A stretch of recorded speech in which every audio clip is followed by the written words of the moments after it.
Quand on considère deux matrices carrées réelles de même format, quand on se pose la question pour ces deux matrices-là d'être semblables ou non, il faut a priori préciser sur quel corps on l'envisage. S'agit-il pour ces deux matrices carrées réelles d'être semblables sur R ou d'être semblables sur C? En remarquant qu'il est évident que si elles sont semblables sur R, elles le sont a fortiori sur C. Mais qu'en est-il de la réciproque? On va montrer ici que si deux matrices carrées réelles de même format sont semblables sur C, alors elles sont semblables sur R. On a donc comme hypothèse qu'il existe une matrice carrée inversible à coefficient complexe telle que B égale P-1 à P. Et on a comme objectif l'existence d'une matrice Q inversible à coefficient réel telle que B égale Q-1 à Q.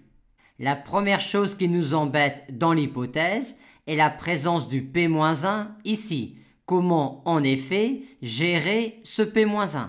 Et pour ne pas avoir à le gérer, on va écrire l'hypothèse sous cette forme-là, en ajoutant de plus l'information que P est une matrice inversible à coefficient complexe. Maintenant, ce qui nous embête, c'est que P soit à coefficient complexe et on souhaite de plus utiliser l'hypothèse que A et B sont à coefficient réel. Par conséquent, on va isoler entre guillemets dans P sa partie réelle et sa partie imaginaire. En d'autres termes, on va écrire P sous cette forme-là où U et V sont des matrices de MNR. Et vu que A et B sont à coefficient réel, de cette égalité-là et de cette écriture de P-là, on en tire ces deux égalités-là. Et on se rapproche du but, car si U ou V était inversible, on aurait gagné. Mais c'est peut-être un peu naïf d'espérer avoir U ou V inversible avec uniquement l'hypothèse que la matrice P l'est.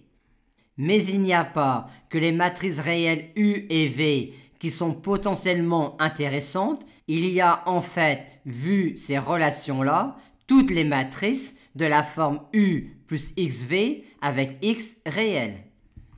Aussi, si l'on montre que l'une de ces matrices-là est inversible, on aura gagné. Or, si pour tout réel X, cette matrice-là était non inversible, cette fonction-là serait la fonction nulle sur R. Or, cette fonction-là est une fonction polynomiale en X, comme on peut s'en rendre compte si on invoque la formule de Jacobi pour un déterminant.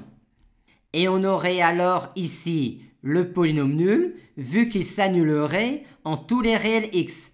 Mais ce polynôme-là ne peut pas être nul, vu qu'il ne s'annule pas en le complexe I.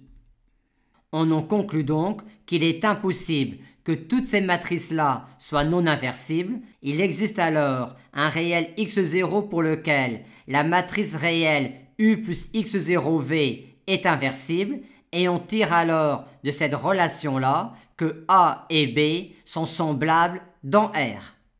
Bilan: pour montrer que deux matrices carrées réelles de même format sont semblables sur R, il suffit de montrer qu'elles le sont sur C. Et ceci peut être intéressant car travailler avec un corps qui est C offre plus de possibilités.